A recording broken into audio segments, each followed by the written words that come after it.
Today we're exploring which scientific experiments were banned, why, and how it impacted science. We'll examine the ethical boundaries of research and the balance between benefit and harm. Before we begin, don't forget to subscribe and hit the like button. Now let's dive in. Time to relax and focus your thoughts on today's topic. Unit 731, The Horrors of Biological Warfare and Forgotten Victims.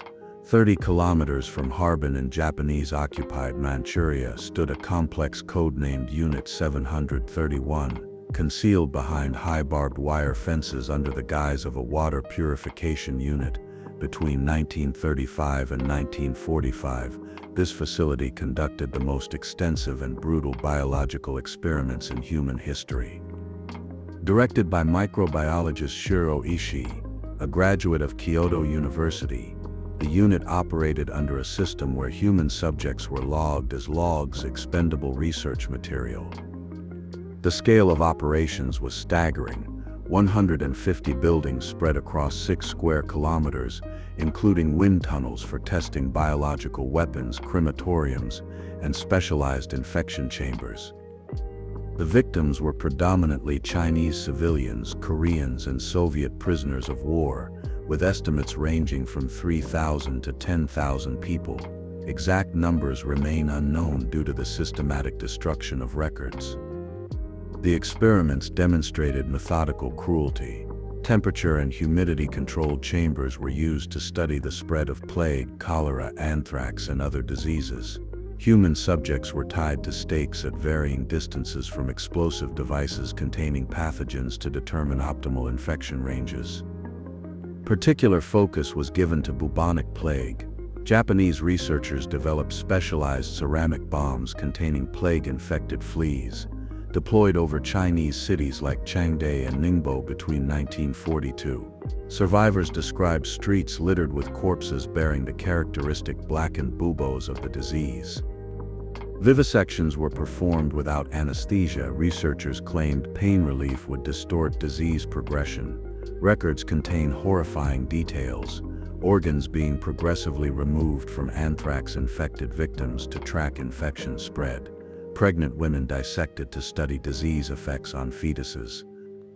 As Japan's defeat became inevitable in August 1945, the unit began destroying evidence.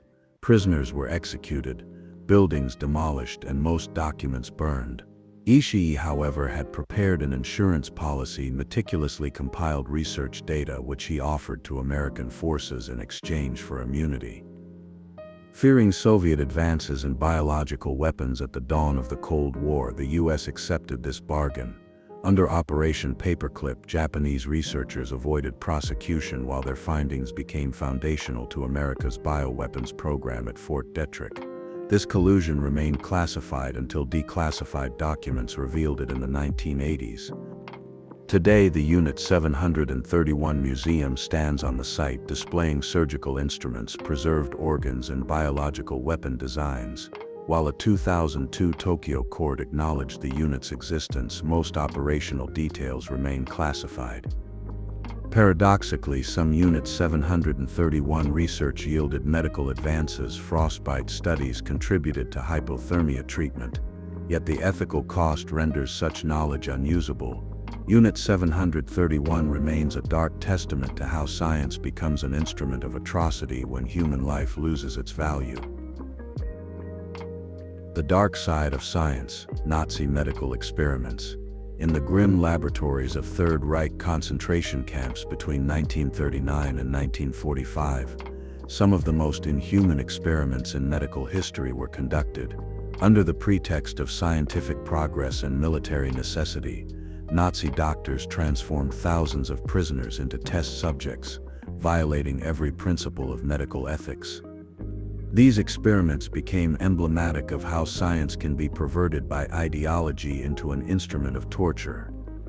The roots of this program lay in Nazi eugenics, the pseudo-scientific theory of Aryan racial purity. As early as 1933, the law for the prevention of hereditarily diseased offspring authorized the forced sterilization of hundreds of thousands. With war's outbreak, the scale of research expanded catastrophically. SS physicians, many highly educated and previously respected medical professionals, began conducting experiments in concentration camps. Among the most notorious were the hypothermia experiments at Dachau, directed by Sigmund Rascher. Prisoners were submerged in ice water at 2 to 4 degrees Celsius or left naked in -6 degrees Celsius temperatures while researchers recorded time until death. The stated purpose was developing survival methods for German pilots downed in northern seas. Victims died in agony. Autopsies revealed their brains literally boiled during attempted rapid rewarming. Equally monstrous were Joseph Mengelé's experiments at Auschwitz. Nicknamed the Angel of Death by prisoners, he particularly studied twins, performing vivisections without anesthesia, attempting to change eye color through chemical injections, and infecting one twin to compare with the control specimen.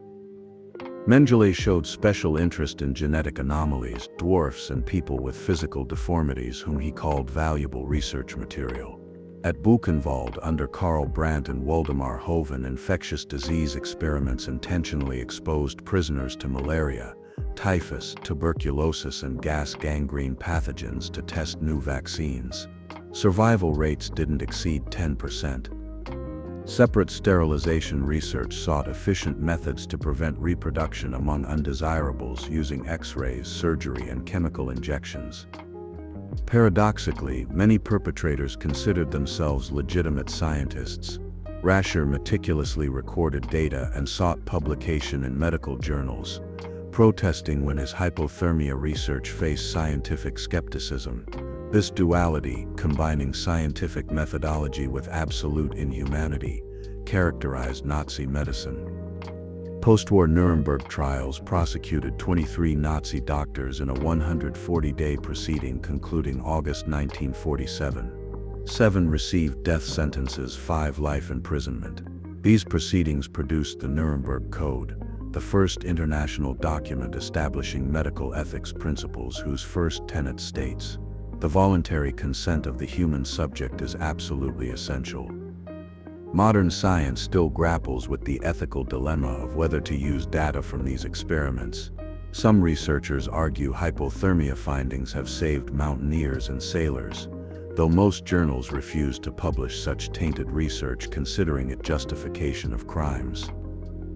Today, these experiments are studied both historically and psychologically. How could educated Hippocratic oath-takers become torturers? Sociologists cite multiple factors: ideological dehumanization of victims, blind authority, obedience, and diffused responsibility in totalitarian systems. The legacy persists in modern medicine through informed consent requirements, independent ethics committees, and patient rights, all direct consequences of confronting Nazi medical atrocities. Each January 27th International Holocaust Remembrance Day, medical professionals worldwide reflect on these dark chapters to prevent recurrence. Shadows of the Atomic Age: Secret Radiation Experiments on Humans. At the height of the Cold War, as the world teetered on the brink of nuclear conflict, 2 superpowers conducted horrific experiments they preferred to keep silent. From the 1940s to the 1960s, thousands of American and Soviet citizens became unwitting participants in radiation studies, often unaware of the dangers they faced. These dark chapters in scientific history reveal how the arms race outweighed fundamental principles of medical ethics. On July 29, 1945, 3 weeks before the bombing of Hiroshima, the first nuclear weapon test, codenamed Trinity, took place at Alamogordo. Within a 30-kilometer radius of the blast, unsuspecting farmers later spoke of a strange rain with a metallic taste. No one had warned them of the danger. In subsequent years, the U.S. conducted over 200 atmospheric nuclear tests, frequently using military personnel as subjects. During 1957's Operation Plumbob at the Nevada test site, 18,000 Marines were exposed to radiation, positioned just 10 kilometers from ground zero to study psychological reactions to nuclear attack. Many later suffered from leukemia and thyroid cancer. Even more shocking were experiments on civilians. Throughout the 1940s to 50s, institutions including MIT injected radioactive isotopes into orphans, pregnant women, and prisoners. In one case, 73 children at the Fernald School for the Intellectually Disabled were fed oatmeal laced with radioactive iron and calcium. Soviet radiation experiments displayed particular brutality. At the Semipalatinsk test site in Kazakhstan and Novaya Zemlya, prisoners were deliberately placed at varying distances from blast zones. Dubbed biosensors, they wore dosimeters and reported their condition after detonations. Most cynically, 1954's Operation Taiga exposed entire villages near the Totsk testing range to radioactive fallout. Residents were told these were routine military exercises. Years later, consequences emerged: spikes in birth defects and cancer rates. Paradoxically, these experiments yielded valuable data: precise documentation of radiation sickness stages, establishment of maximum permissible exposure limits, and analysis of radiation's effects on endocrine and reproductive systems. Yet the human cost proved too high. A 1995 U.S. report acknowledged nearly 4,000 radiation experiments on humans between 1944 to 1974, many without consent. The 1963 Partial Test Ban Treaty halted the most dangerous atmospheric tests. By the 1990s, both nations began confronting this legacy. President Clinton's 1995 apology to radiation victims, Russia's 1991 declassification of Totsk test records, and Kazakhstan's 2007 memorial museum at Semipalatinsk. Today, these events stand as grim reminders of how scientific progress can become an instrument of violence. Modern bioethics standards, including strict oversight of medical research, emerged largely in response to these abuses. At former testing grounds where explosions once roared, radiation victims' memorials now stand. They remind us that no scientific goal justifies sacrificing human lives, and that progress must never be measured in Roentgens. The Tuskegee experiment: 40 years of medical horror. In 1932, as America endured the Great Depression and racial segregation remained law, the U.S. Public Health Service launched a study that would become one of medicine's most monstrous crimes. For 40 years, 600 black sharecroppers from Macon County, Alabama, were subjected to an experiment that treated human life as worthless in the name of scientific interest. Originally titled The Tuskegee Study of Untreated Syphilis in the Negro Male, doctors recruited participants by offering free treatment for bad blood, a vague term locals used for anemia, syphilis, and other ailments. None were told that 399 carried syphilis, while 201 served as uninfected controls. The central deception: no treatment would be given even after penicillin became standard syphilis therapy in 1947. Researchers maintained participation through calculated cruelty. They dispensed placebo pills, provided hot meals, and offered $5 burial stipends, effectively making death financially beneficial for impoverished families. When some men tried joining the Great Migration North in the 1940s, officials collaborated to return them to the study. Most egregiously, when Macon County launched a syphilis treatment program in 1942, researchers deliberately barred participants. The consequences proved devastating. By the study's end, 28 men died directly from syphilis, 100 from related complications. 40 wives contracted the disease, while 19 children were born with congenital syphilis. Even diagnostic procedures became instruments of torture. Spinal taps were falsely marketed as special treatment. The truth only emerged in 1972 when epidemiologist Peter Buxton leaked documents to journalist Jean Heller. The Washington Post's expose: syphilis victims in U.S. study went untreated for 40 years triggered national outrage. A 1974 lawsuit secured $10 million for survivors and victims' families. Scientifically, the study proved worthless. Syphilis untreated progression had been documented since 1909.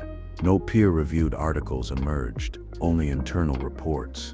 Its true legacy became documenting how systemic racism weaponized medicine. This atrocity fundamentally transformed bioethics. The 1979 Belmont Report established three principles: respect for persons, beneficence, justice. In 1997, President Clinton publicly apologized. What was done cannot be undone, but we can end the silence. What the United States government did was shameful. Today, Tuskegee University's campus memorializes the victims. Their story is taught in medical schools worldwide as a warning. When science abandons morality, white coats become executioners' garb. The study's enduring lesson echoes through every ethics committee, that no scientific question justifies dehumanization. The CRISPR boundary, story of the first gene-edited babies.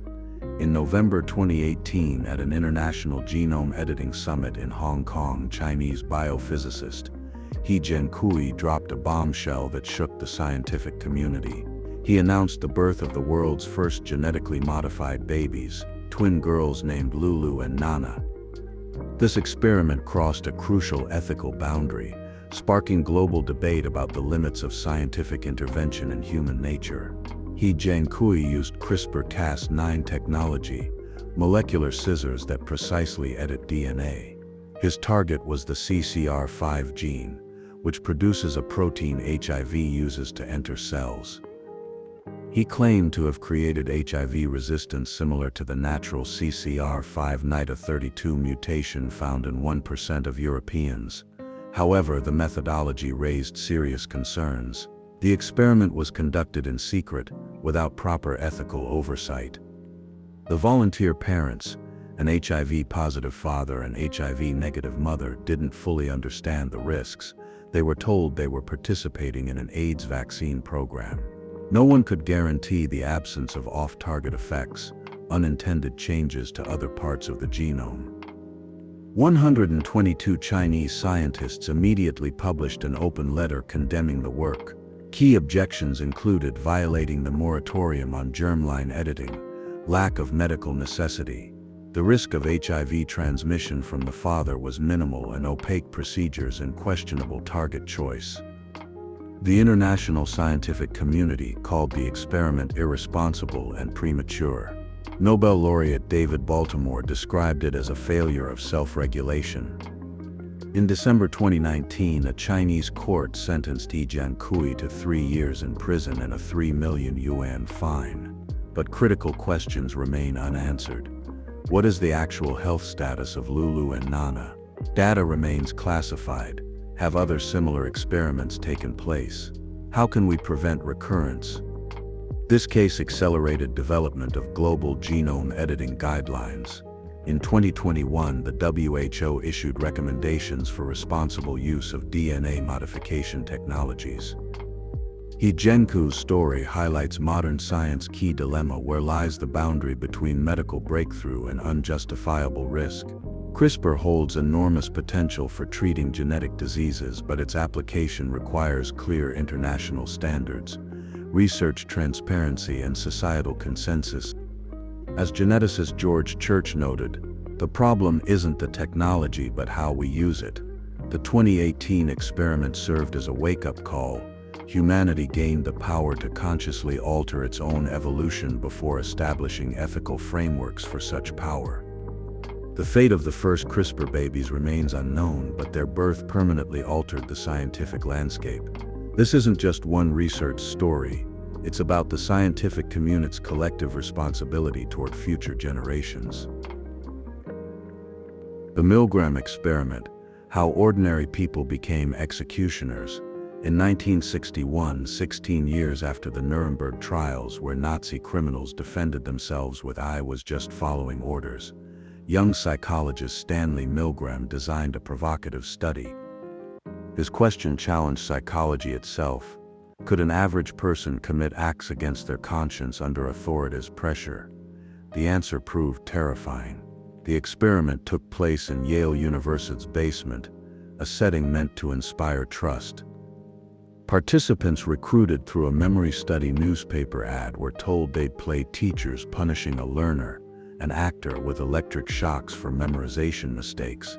a formidable shock generator with 30 switches labeled 15 to 450 volts, featured ominous warnings: danger, severe shock, and XXX at maximum levels. Crucially, the learner was in another room with pre-recorded screams. At 75 volts came groans, at 120, painful cries, at 150, please to stop, and after 330, eerie silence. Hesitant teachers heard 4 escalating prompts from a lab-coded researcher. Please continue. The experiment requires you to continue. It is absolutely essential that you continue, and you have no other choice. You must go on. The results shocked academia. Of 40 participants, 65% administered the lethal 450-volt shock. All crossed the 300-volt threshold when the learner violently protested. Subjects sweated, trembled, and laughed nervously, yet kept pressing switches. One accountant calmly finished, then remarked, "You should check that guy. He's gone quiet." Post-experiment interviews revealed 3 justification patterns: denied responsibility, Yale scientists know best, minimized harm, this can't really be dangerous, blamed victims, he deserved it for failing. Cross-cultural replications showed alarming consistency: 85% compliance in Germany, 80% in Italy, never below 50% even in mild cultures like Austria. Notably, women obeyed equally but showed greater distress, often crying during sessions. Neuroscience later identified the brain mechanisms. During moral authority conflicts, 2 regions activate: anterior cingulate cortex, error detection; dorsolateral prefrontal cortex, self-control. Resistors showed stronger ventromedial prefrontal activity, linking emotion to decision-making. Milgram's work became an ethical lightning rod. Within a year, the American Psychological Association mandated informed consent. Though Milgram received death threats, many participants later thanked him. "You showed me a darkness I didn't know existed." Today, these findings explain atrocities beyond Nazis, from military hazing to corporate malfeasance. The formula remains: authority plus dehumanization plus incremental cruelty. As Milgram observed, social psychology reveals how we all underestimate situations' power. His now banned experiment remains humanity's mirror, reflecting not monsters or heroes, but ordinary people's capacity to become either. The Stanford Prison Experiment: how ordinary people turned into tormentors and victims. In the summer of 1971, in the basement of Stanford University's psychology department, one of the most disturbing social dramas in the history of science unfolded. Professor Philip Zimbardo, inspired by research on conformity and power dynamics, decided to test how quickly people adopt imposed social roles. What began as a harmless simulation turned into a psychological nightmare within days, forcing the world to reconsider the nature of human cruelty. The experiment started with a careful selection of participants. Out of 70 applicants, 24 physically and mentally healthy students were chosen and randomly divided into guards and prisoners. The former were given uniforms, dark glasses to avoid eye contact, and batons as symbols of authority. The latter were arrested by real Palo Alto police, taken to the makeshift prison, forced to wear humiliating smocks without underwear, and had chains attached to their ankles. Each was assigned a number instead of a name, the first step toward dehumanization. Within just 36 hours, the situation spiraled out of control. The guards, initially hesitant in their roles, began exhibiting sadistic tendencies, forcing prisoners to do push-ups, depriving them of mattresses, and conducting nighttime roll calls. One of them, later nicknamed John Wayne for his cruelty, admitted, "I'm surprised I can act this way, but I like it." Prisoners #8612 and #819 were the first to suffer nervous breakdowns, sobbing and demanding the experiment be stopped. The psychological transformation occurred at an alarming speed. On the second day, the prisoners organized a rebellion, barricading doors with mattresses and tearing off their numbers. In response, the guards used a divide-and-conquer tactic, isolating the rebels in solitary cells and encouraging snitching. By the fifth day, many prisoners showed signs of severe stress, trembling, confusion, and depression. The turning point came when graduate student Christina Maslach, Zimbardo's future wife, visited the prison. Horrified by the abuse, she became the only person to demand the experiment be stopped immediately. Later, the professor admitted, "I had become so immersed in my role as prison superintendent that I lost sight of the ethical line." Neuroscientific research conducted decades later explained these processes. The guards showed activation in the dorsolateral prefrontal cortex, the area responsible for enforcing social norms. The prisoners exhibited elevated cortisol levels, the stress hormone, and reduced prefrontal cortex activity, characteristic of learned helplessness. The experiment was terminated prematurely on the sixth day. Its findings shocked the scientific community. 90% of the prisoners' conversations revolved around prison life, role absorption effect. The guards invented 17 types of humiliations without researchers prompting. Even Zimbardo, playing the role of superintendent, acknowledged his moral blindness. Modern psychology has reassessed these findings. Studies from 2018 revealed that only a third of the guards exhibited cruelty, while the rest remained neutral. This suggests not a universal predisposition to violence, but the existence of a resistant third even in totalitarian systems. The experiment is now banned from replication, but its echoes can be seen in places like Abu Ghraib, where US soldiers abused Iraqi detainees. As Zimbardo himself noted, evil is not a quality of certain people, but a potential embedded in the system of relationships. Today, the Stanford experiment remains a warning. Social roles are not just masks we can remove. They can rewrite our identities, turning ordinary people into monsters or victims. But more importantly, even in the most brutal systems, there are always those who say no. The dark side of psychology: how words shattered children's lives. In 1939, at a state orphanage in Davenport, Iowa, psychologist Wendell Johnson and his graduate student Mary Tudor conducted one of the most controversial experiments in scientific history. Officially titled A Study of Speech Development in Children, it would later become known as the Monster Study. Unlike notorious medical experiments, there was no physical violence, only words, yet those words left deep, lifelong scars on the children involved. The experiment included 22 orphans aged 5 to 15 with no prior speech disorders. They were divided into two groups. The first received constant praise for their fluent speech, while the second was systematically told they spoke incorrectly and needed to fix themselves.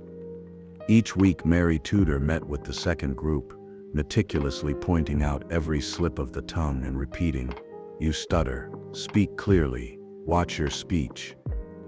The case of 12-year-old Mary Corbett was particularly tragic. At the start, teachers described her as a girl with excellent diction. After 6 months of correction, she developed a severe stutter that lasted her entire life.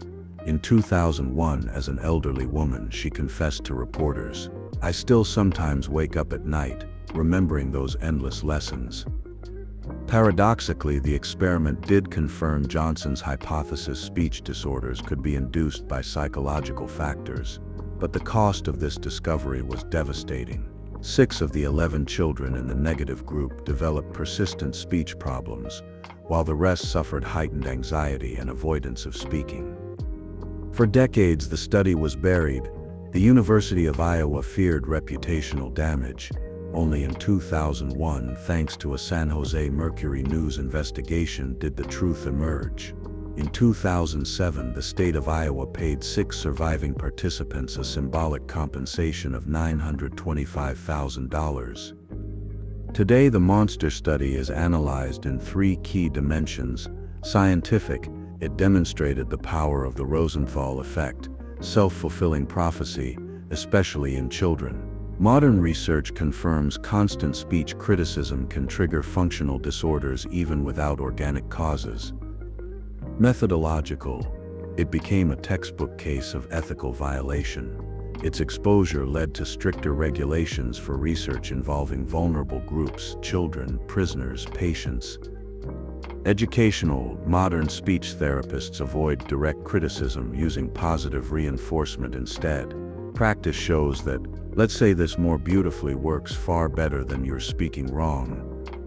In 2012, the University of Iowa installed a memorial plaque honoring the experiment's victims, a symbolic acknowledgement that scientific progress must never come at the cost of human dignity. Modern research standards now require full informed consent, approval by ethics committees, minimization of all risks, and participants' right to withdraw data. The monster study serves as a grim reminder: even noble scientific goals cannot justify cruel methods. As psychologist David Schutt observed, the real monstrosity isn't what was done to those children, it's that educated adults ever thought it was acceptable. Today, with our understanding of children's mental plasticity, such experiments seem unthinkable, yet their value lies in the warning they carry. Science without moral compasses can become an instrument of trauma, even when it's just words. Harlow's experiments, the price of scientific discovery. In the laboratories of the University of Wisconsin during the 1950s and 1960s, groundbreaking research took place that forever changed our understanding of attachment. Psychologist Harry Harlow, working with infant rhesus macaques, uncovered fundamental mechanisms of emotional bonding. His work yielded crucial scientific insights while simultaneously raising profound ethical dilemmas for the scientific community. Harlow designed a series of innovative devices to study primate behavior. The most famous were two types of surrogate mothers, one made of bare wire with a feeding bottle, the other covered in soft cloth but providing no food. The baby monkeys consistently chose the cloth mother, spending up to 18 hours a day clinging to it, even while obtaining nourishment from the wire frame. This proved that the need for tactile comfort could outweigh even the drive for food. Another experiment, called the Pit of Despair, involved complete isolation of infant monkeys in small metal chambers for up to 24 months. These conditions were designed to study the effects of extreme social deprivation. Harlow's research produced revolutionary findings for its time. Tactile contact was critical for normal development. Prolonged isolation caused irreversible behavioral changes. Mother-deprived individuals became incapable of social interaction. These findings became foundational to modern theories of early childhood development. They directly influenced reforms in orphanages, leading to the abandonment of rigid, low-contact caregiving practices. By the 1970s, attitudes toward animal experimentation began shifting. Harlow himself later acknowledged, "These monkeys do not love us for what we have done to them." Today, bioethical standards prohibit such prolonged suffering in research. Despite their controversial methods, Harlow's studies had significant humanitarian consequences, validated the importance of emotional warmth in child rearing, influenced John Bowlby's attachment theory, advanced more humane conditions in child care institutions. These experiments now stand as a stark reminder of the difficult balance between scientific progress and ethical boundaries. They underscore that even invaluable discoveries should not come at any cost, and push researchers to seek more compassionate methodologies. The University of Wisconsin still preserves archival materials from these studies, serving as a testament to the need for equilibrium between scientific advancement and empathy for all living beings. Modern attachment science continues to build on Harlow's insights, using non-invasive observational methods and cutting-edge technology to explore the bonds that shape us. The covert experiments of MK-Ultra science ethical frontier. At the height of the Cold War, amid rampant paranoia about brainwashing, the CIA launched one of history's most controversial scientific endeavors. Project MK-Ultra, officially active from 1953 to 1973, comprised a series of experiments in mind control, conducted under top-secret classification. These studies remain a dark chapter in psychology and psychiatry. The program emerged from U.S. intelligence fears about Soviet and Chinese advances in mind manipulation, triggered by confessions of American POWs during the Korean War, some of whom inexplicably cooperated with captors. The CIA sought to develop its own arsenal of psychological warfare techniques. Research pursued multiple avenues: psychoactive substances, LSD, mescaline, barbiturates, drug hypnosis combinations, extreme sensory deprivation, electroshock and other forced consciousness alteration. Most alarmingly, many participants were unwitting test subjects. Chemicals were secretly administered to government employees, military personnel, medical staff, and even random civilians through laced food or drinks. Prestigious institutions participated, including Harvard, Columbia University, and Montreal's McGill Hospital. Notorious among these was Dr. Donald Ewan Cameron's psychic driving experiments, combining high-dose drugs with prolonged sensory isolation to reprogram patients. In 1973, fearing exposure, CIA Director Richard Helms ordered most documents destroyed. Yet fragments surfaced during the 1975 Church Committee investigations, revealing 149 subprojects under MKUltra, $25 million spent, $150 million today, countless victims with irreversible psychological damage. Scientifically, MKUltra yielded unexpected insights, demonstrated human consciousness's remarkable resistance to total control, exposed limitations of chemical mind alteration, highlighted the critical importance of informed consent. These experiments catalyzed modern bioethics reforms. Post-exposure, strict human research protocols emerged, mandating explicit participant consent, independent ethics oversight, bans on covert drug administration. Today, MKUltra serves as a warning about classified research dangers, a cautionary tale of science-military collusion, a historical lesson in ethical boundaries. In 1988, the U.S. government compensated some victims, yet the full scope remains obscured. Modern consciousness studies now operate within rigorous ethical frameworks, shaped by this dark legacy. As bioethicists emphasize, MKUltra's ultimate lesson is simple: no national security justification outweighs the right to bodily and mental autonomy. The evolution of research ethics, from unrestrained experimentation to modern standards. The history of human subject research traces a complex journey from complete absence of regulation to today's rigorous ethical frameworks. For centuries, scientific progress advanced without regard for moral consequences, until the tragedies of the 20th century forced humanity to reconsider its approach. Before the 19th century, human experimentation occurred chaotically, without established rules. Physicians trialed new treatments directly on patients, often without their knowledge. A turning point came in 1892 when German scientist Albert Neisser infected prostitutes with syphilis without consent. The ensuing scandal prompted the first institutional guidelines requiring patient disclosure. The true ethical revolution followed the 1947 Nuremberg trials of Nazi physicians. Beyond delivering verdicts, judges formulated 10 principles for ethical human experimentation, the Nuremberg Code. For the first time in history, it declared the voluntary consent of the human subject is absolutely essential. This document became the cornerstone of modern bioethics.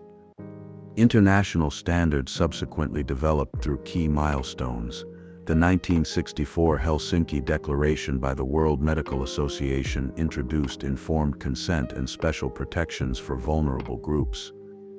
The 1979 Belmont Report in the U.S. established 3 core principles: respect for persons, beneficence, and justice. 1993 saw the adoption of international ethical guidelines for biomedical research involving human subjects. A pivotal development was the emergence of bioethics as a distinct discipline.